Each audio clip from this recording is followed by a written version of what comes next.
Fourth graders, how are you doing today?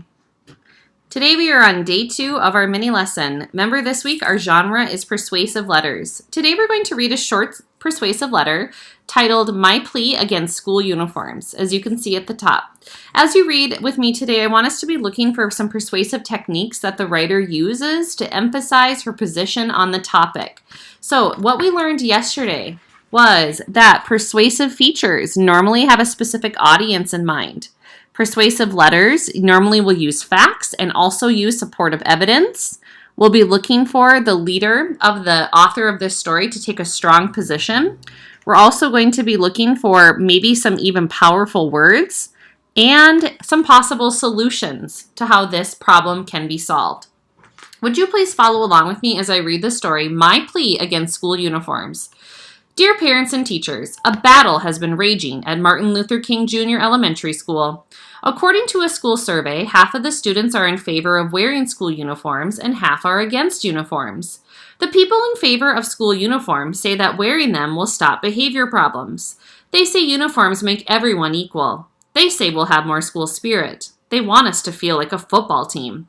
I disagree. Clothes don't have behavior problems. People do. Kids have to learn not to run in the hall. Sure, everyone looks the same if they wear identical outfits, but similar clothing doesn't make people equal. It just makes them boring. I'm all for school spirit, but do I really have to wear the exact same clothes every day to show my spirit? What about individual spirit? I say live and let live. Pay more attention to studying. Yours truly, Michiko Akzwala. 4th grade, Martin Luther King Jr. Elementary School. So take a look at the girl right here. Now this is not the author. This is just an example of what a school uniform would look like versus kids that are not wearing school uniforms over here. Were you able to identify the position in which our author, Michiko, is able to take her plea against school uniforms? Would you say that she was for them or she was against them?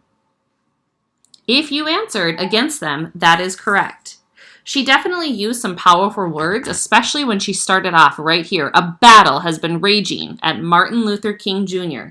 She also says right here another powerful words. I say live and let live. That's another powerful set of rules. She also tells us her stance right away on how she feels. She says, I disagree.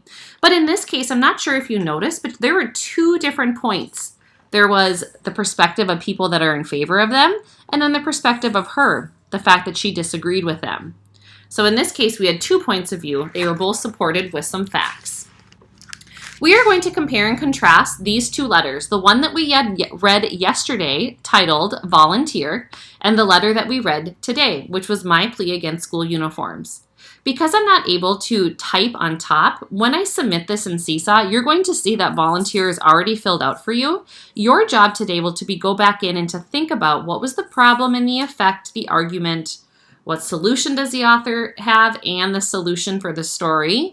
So these are the pleas against school uniforms. You're going to be doing this section. I'm going to be doing volunteer with you. So let's go back to the story Volunteer. Remember, we were learning about the people of Mayfield, which was in Indiana. And we were learning that the problem in this story was what? Can you think back to 2 days ago? Oh, my daughter in the background. You can hear her. Well, the problem in the story was that the town had problems. It needed volunteers to help solve those problems. It was dirty. They didn't have enough space for the elderly and the sick. Their homeless shelter was cramped. All right, so I'd fill that section out under problem. Well, what was the effect? Well, if everybody would take some time to volunteer, they would be able to help out and to pitch in and give some time to serve their community. What was the argument of volunteer? The argument was that our town needs more help. We need more volunteers. It needs sprucing up. It's disgusting. The roads are bad. There's litter. There's garbage. Everyone needs to pitch in. What solution does the author have to offer? Offer. I can't speak today. His solution was that people need to take the time to volunteer. Volunteer your time to help out at the hospital. You can organize action groups to clean up the parks and roads. The internet makes organizing easy to do. What did they mean by that? Well, they could create some type of a site on the internet and people could sign up, maybe like a Sign Up Genius.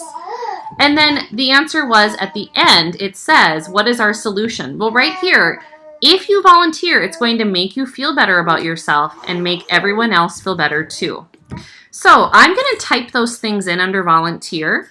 Today, I want you to fill out these things: problem, effect, argument, what solution does the author offer, and what is the final solution for my plea against school uniforms. When you are done filling this out, upload it to Seesaw. Bye, guys.